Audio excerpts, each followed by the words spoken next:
ketika Hudson Institute menjadi pemrakarsa pelepasan dolar backed by gold. Dunia terdiam. Peristiwa tahun 1971 tersebut membuat dolar menjadi uang terkuat di dunia, bukan karena backed by gold atau memiliki underlying emas. Namun underlyingnya adalah hutang negara lain yang semuanya berbasis proyek, berbasis industri. Amerika melepas emas sebagai jaminan mata uang dolar. Mirip dengan tahun 1920-an hingga 30-an di Jerman sebagai negara kalah Perang Dunia Pertama dan Jepang setelah kalah Perang Dunia Kedua. Keduanya tidak punya emas untuk memprinting underlying mata uang mereka. Tapi underlyingnya pakai mesin perang bagi Jerman, dan bagi Jepang underlyingnya membangun infrastruktur perkeretaapian serta industri manufaktur. Dolar di tahun 1971 melepas jaminan atas emas adalah menggunakan MMT, Modern Monetary Teorinya Michael Hudson. Sejak saat itu Amerika menjadi negara superpower pertama di dunia. Tahun 80-an hingga tahun 90-an, Michael Hudson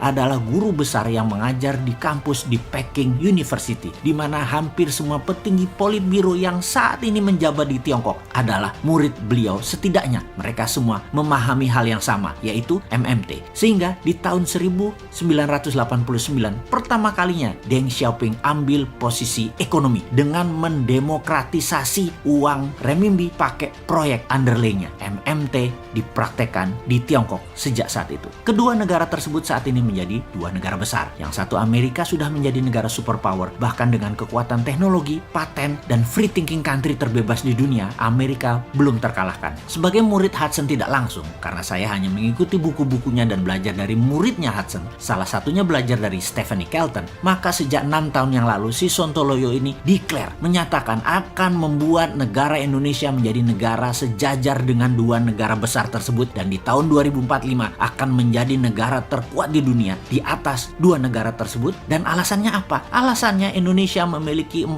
hal yang Tiongkok dan Amerika tidak punya. Amerika dan Tiongkok hanya pakai MMT saja sudah jadi negara besar. Indonesia punya kekuatan lain, yaitu punya sumber daya alam bawah tanah. Itu satu poin. Kedua adalah kekuatan sumber daya alam di permukaan tanah yang subur dan memiliki air yang cukup banyak. Lalu kita punya kekuatan isi laut. Itu nomor 3. Dan terakhir, nomor 4, lokasi strategis kekuatan maritim dunia, karena laut di tengah negara Indonesia dilewati 100.000 kapal dagang internasional. Ditambah kekuatan New Economic Model atau MMT atau Mardigonomic, Indonesia pasti menggila pertumbuhannya. Gunakan 4 kekuatan asli alam Indonesia tersebut atau geoekonomi ditambah ekonomi model yang agresif, maka dalam 20 tahun ke depan Indonesia itu game changing country. Saat ini kalau masih old mind yang menjabat dengan polanya ngutang ke asing, nyekek leher rakyat dengan pajak yang tinggi, membatasi free thinking bisnis dengan aturan membelenggu karena aturannya banyak pesanan oligark, maka Indonesia tidak akan berdaulat dan tidak akan menang dengan old mind kayak begini. New mind akan membebaskan berpikir dan bertindak setiap warganya untuk hal yang produktif. New mind melihat potensi Indonesia itu besar. New mind melihat potensi SDM, sumber daya manusia Indonesia itu sangat kreatif. Namun kebijakan politik, parlemen, dan partai membelenggu kreativitas dan potensi. Musuh terbesar bangsa Indonesia adalah sistem politik